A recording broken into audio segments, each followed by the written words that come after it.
SIR না হলে এ রাজ্যে বিধানসভা ভোট হতে দেব না, এই ভাষাতেই হুঙ্কার দিলেন ইংরেজ বাজারের বিজেপি বিধায়ক শ্রীরূপা মিত্র চৌধুরী। তিনি স্পষ্ট এই কথা বলছেন যে পুলিশ না সেনা, জানি না কমিশন কিভাবে এই রাজ্যে এসআইআর করবে।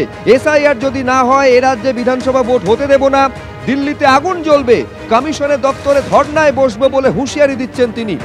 বাংলায় এসআইআর করার দায়িত্ব নির্বাচন কমিশনের। প্রতিটা বুথে 100 থেকে 200-র বেশি মৃত ভোটার রয়েছে, অনুপ্রবেশ বাড়ছে, তাই এসআইআর বাংলায় চাই বলছেন শ্রীরূপা। এসআইআর যদি নির্বাচন কমিশন না করতে পারে পশ্চিমবাংলায়, তাহলে আমরাও এই রাজ্যে নির্বাচন করতে নির্বাচন কমিশনকে দেব না। এখানে যদি এসআইআর করতে অসমর্থ হয় নির্বাচন কমিশন, তাহলে আমি একজন লিডার হিসাবে বলছি, আমিও কিন্তু নির্বাচন কমিশনকে ঘেরাও করে রাখবো, আমি কিন্তু নির্বাচন করতে দেব না। এবং কোনো বা কারা যদি মনে করেন যে আমরা সন্ত্রাস করে নির্বাচন কমিশনকে এখান থেকে ভাগিয়ে দেব এবং আমরা এসআইআর করতে দেব না, তাহলে তারা ভুল করছেন। দিল্লির বুকে আগুন জ্বলবে, নির্বাচন কমিশনের সামনে গিয়ে আমরাও কিন্তু দাঁড়াবো এবং আমরা বলবো যে আপনাদের এসআইআর করতে হবে, এসআইআর করতে হবে, এসআইআর করতে হবে। ওইসব গরম গরম কথা, লম্বা চওড়া কথায় আমাদের কিছু যায় আসে না। মাথায় রাখবেন, স্বয়ং নির্বাচন কমিশনের নিয়ম অনুযায়ী এসআইআর করতে গেলে যে বছর রাজ্যে ভোট হয় সেই রাজ্য অন্তত করা যায় না।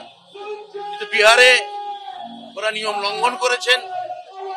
যদি বাংলায় জানুয়ারি মাসের পর করতে যান তাহলে সেটাও নিয়ম লঙ্ঘনই হবে। এসআইআর মানে যদি স্যার হয়, স্যার ওই পরীক্ষায় নকল ধরে, স্যার চুরি ধরে, ভোট চুরি হলেও স্যার ধরবে। গতকাল আপনারা জানেন যে বিধানসভায় এই মুহূর্তে বাঙালি এবং বাংলা ভাষীদের ওপর ভিন রাজ্যে আক্রমণের প্রতিবাদে বিশেষ অধিবেশন চলছে। সেখানেই ব্রাত্য বসু বলেন 1971 সালের 25শে মার্চ বাংলাদেশে যে সেনা অভ্যুত্থান হয়েছিল, যেভাবে নির্বিচারে বাঙালিদের হত্যা করা হয়েছিল, সোমবার কলকাতায় সেনাবাহিনীর ভূমিকা সেই ছবিটা আরও একবার মনে করিয়ে দিয়েছে।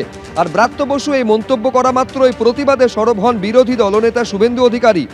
ভারতীয় সেনা জিন্দাবাদ বলে বিধানসভার ভেতরেই স্লোগান তোলেন বিজেপি বিধায়করা। অধ্যক্ষের সঙ্গে বাদানুবাদে জড়িয়ে পড়েন বিরোধী দলনেতার। এরপরই শুভেন্দু অধিকারীকেই গোটা অধিবেশনের জন্য সাসপেন্ড করেন বিধানসভার অধ্যক্ষ বিমান বন্দ্যোপাধ্যায়। মার্শাল ডেকে বিরোধী দলনেতাকে বিধানসভার বাইরে বের করে দেওয়ার নির্দেশ দেন তিনি।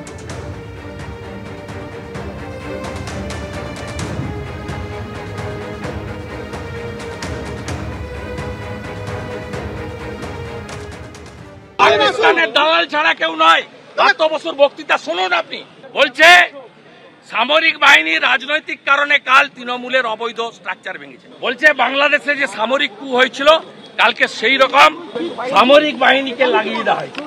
তৃতীয় বলছে মমতা ব্যানার্জিকে দেখে ভয়ে ভারতীয় সেনা পালিয়েছে। এর থেকে দেশ বিরোধী কথা আর হতে পারে। 1971-এ 25শে মার্চে পাকিস্তান সেনাবাহিনী, খান সেনার দল ঢাকা ক্যান্টনমেন্ট থেকে বেরিয়ে নিরীহ সাধারণ নিজের রাষ্ট্রের বাঙালির উপর গুলি চালিয়েছিল কি চালায়নি। 71 সালের 25শে মার্চের পর সেই দিনটা থেকে স্বাধীন বাংলাদেশের দাবি আরো জোরালো, আরো পাকাপোক্ত হয়েছে। 1971 সালে 25শে মার্চের ঘটনার যদি পাকিস্তান সেনাবাহিনীকে আমি যদি নিন্দা করে থাকি, আমি বেশ করেছি, আবার করব। পাকিস্তানি সেনাবাহিনী সেদিন যেটা চালিয়েছিল একটা বর্বর অমানসিক ঘটনা। পাকিস্তান সেনাবাহিনীকে আমি নিন্দা করবো না তো কি করবো?